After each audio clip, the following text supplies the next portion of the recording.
Welcome to the Thursday edition of the Spark Creativity Teacher Podcast, a podcast for English teachers in search of creative teaching strategies. Whether you're new around here or you've been around since the beginning, I'm so glad you're here joining me for today's edition of Highly Recommended.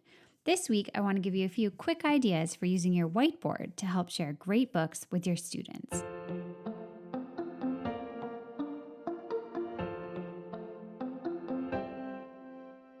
First things first, let's talk about your whiteboard tray. I am seeing so many folks making a super quick display that's really impactful by spreading books along their whiteboard tray and then writing a one-sentence teaser above the book. This display is super easy to change up, and you can even get students involved in making new versions. You just grab 4 or 5 books, spread them out along the tray, write your teaser, and you're done. The whole thing can take 5 minutes.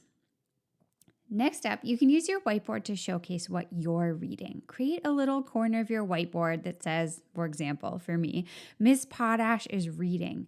And then when you start a new book, print out a screenshot of the cover of that book and then just tape it up on your whiteboard. It's once again so easy to change up, but it opens up conversations if kids have read the same book that you're reading or if they want to read the book that you're reading. It's just like those great little email signatures that I'm seeing a lot where people put, what Miss Potash is reading and then put the book at the bottom. It's another way to open up that same conversation.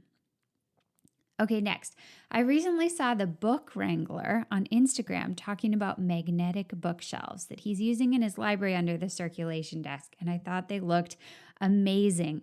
These are also a great addition on a whiteboard. I searched them up on Amazon. There are plenty of options. You can get small little magnetic shelves that would allow you to feature a few books front and center of your classroom.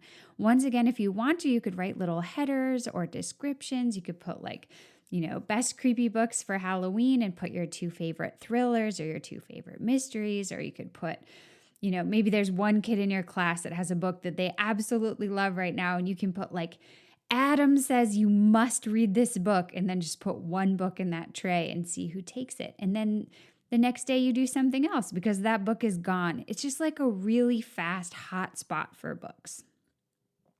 Okay, finally, I want to share an idea that could combine them all.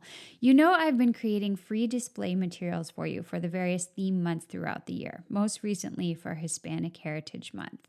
And my friend Caitlin Lohr, a wonderful creative teacher who was on the podcast last year, has generously shared pictures with me of how she's using these displays as a starting point to devote her entire whiteboard to displays for these various theme months. So you could do the same and incorporate kind of everything we just talked about.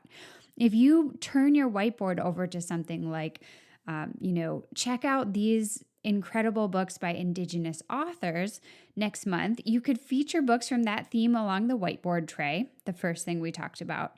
You could read one of the books that you want to recommend and put it in the Miss Potash's reading section with your name. You could put your little magnetic shelf up and have some books from that theme that are particularly recommended. And then you could also throw the posters up that I am creating for you and more posters of your own. Caitlin has done this so beautifully for all the theme months this year, and I have just been amazed by her pictures and in awe, and so I wanted to share that possibility with you too.